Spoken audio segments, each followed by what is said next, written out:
All right, so this is the third and final video of section 2.7. So if you'll go down into your notes where we're going to be talking about translating graphs, translations. And what I would like for you to do is to get your calculator out, and I would like for you to graph these on your calculator. You could either do that or you could do an XY table of values. I'm not going to do that, but go ahead and get your calculator out and type these in. So type into your calculator a y equals x squared plus 2. My recommendation is also type in the parent function. Type in a y equals x squared so that you can, maybe that one you can put in your y1 and put into your y2 this guy so that you can compare the two graphs. The graph that you already see on my screen is the parent function, so I've already graphed that one. If you graph the new guy, the kid, into your calculator, what you'll notice is that the new one is shifted up 2 units. It's shifted up 2 units. So I want to point out to you that in this particular example, I was adding, but I was adding outside the parent. And so I had a vertical movement when I added outside the parent. So that's what this is showing here. I'm adding some number outside the parent. And when I do that, if my C value is positive, it's going to shift up. And if my C value is negative, it's going to shift down. And we would say here that this is a vertical translation. It's a vertical translation. Now, let's look at horizontal translations, which are going to be shown next. I'll go ahead and give you the idea here. And please understand, I did change this box because I did not like how it was worded in the original set of notes. So you're going to have to pause the video when I uncover this and write this on your own. It will not match the box that's already in your notes probably. All right, so given a function g, you'll notice that now I'm going to be adding or subtracting on the inside of the parent. So here's what's going to happen. My graph is going to be the same as the parent, but it's going to translate either right or left C units. But here's the deal, guys. This is the really big thing to grab. It's going to be backwards from what you expect. So on this one, you'll notice that it says x minus a number. This guy is going to go to the right. If this said f of x plus a number, it would go to the left. So it's backwards from what you think it's going to be. This guy is going to be called a horizontal translation. Let's do an example of this one. So again, according to what we just said, notice first of all that my adding or my subtracting is happening on the inside of the squaring parent. And so this is going to move right or left. It's going to be horizontal because it's on the inside. It's going to move right or left. And we're going to go backwards from what we expect. So since it says x plus 4, we're going to go to the left 4 units. Go to the left 4 units. All right, so just a summary. So once again, you see here that if you're adding outside the parent, go up. If you're subtracting outside the parent, go down. If you're adding inside the parent, go left. If you're subtracting inside the parent, go right. All right, now let's put this into practice. What you have here, I've got 3 graphs.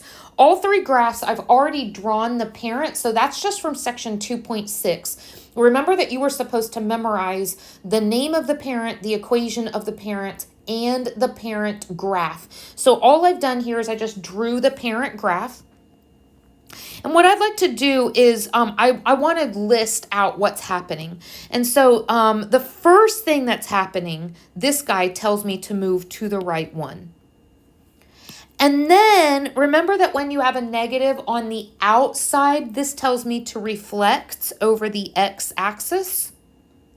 And then lastly, we have this guy, which tells me to move up 4 units.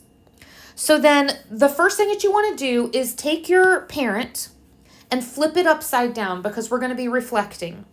And then we want to take every single coordinate, we want to move it to the right 1 and up 4. So you'll notice then that the first thing I have is take my vertex, move right 1 up 4. And then take those special points. Remember we right and left 1, up 1? Well, now we're going to go right and left 1, down 1. And then the special points was right 2, up 4. So we're going to go right 2, down 4. So we'll have special points here and here. Right and left 2, down 4. So then we can connect the dots.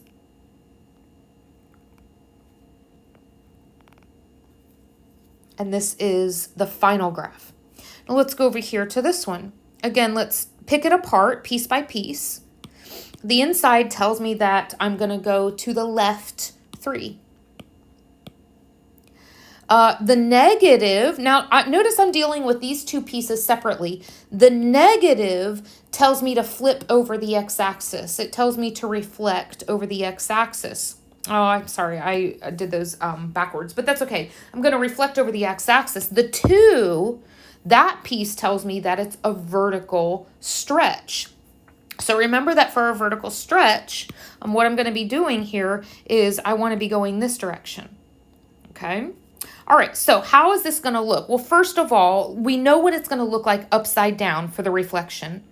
And we know what to do if we're going to move it to the left. So I'm going to take my vertex here, and I'm going to move it to the left 3 units. And so I have a new point here.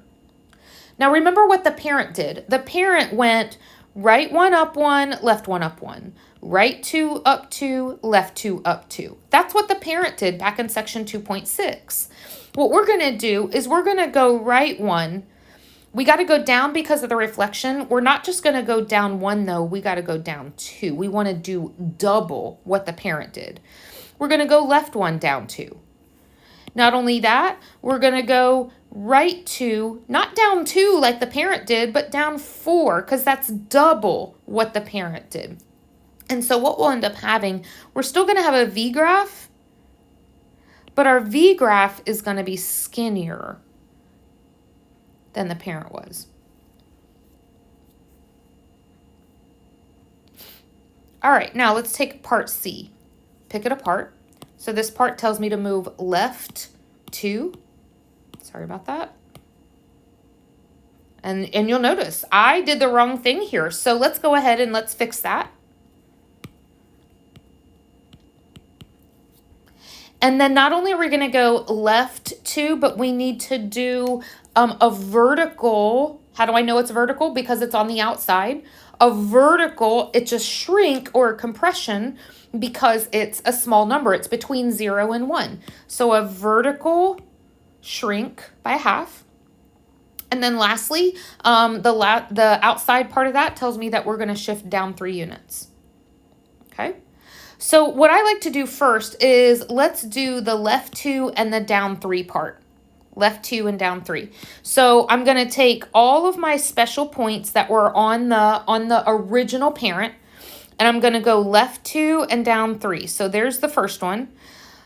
Left 2, down 3. And then the last one, left 2, down 3. So these are the 3 that I have. Okay. But here's the deal. That's the original parent, and that doesn't account for the vertical shrink by a half. Now let's go back and remember what the parent did. The parent went right 1, up 1. Okay, well, right now we have it going right 1, up 1 here as well, but we don't want to do that because of that compression. We want to go right 1, up a half. Right 1, up a half. So let's get rid of this point, and we're going to go right 1, up just a half. And then go back to the parent. Remember we went right 4, up 2 because the square root of 4 is 2. So again, we still have right 4. Right now we have marked up 2, but we don't want to go up 2. We only want to go up half that much. And that's enough to be able to draw what we need.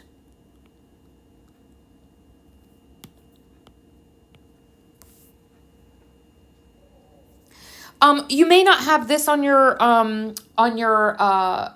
notes as well because it was something that I added in. So pause the graph and go ahead and put this in. Any kind of change outside the parent function or the parent equation is going to cause a vertical change. Anything inside the parent equation is going to cause a horizontal change. And I've been pointing that out through the whole entire section. So that's not quite a shock. Now, this whole entire summary here, I've filled out every single piece of it already in the notes. So go ahead and take some time, fill that out on your own so that you can have a summary. But I've already done that throughout the notes. So I'm not going to take the time here on the video to do that.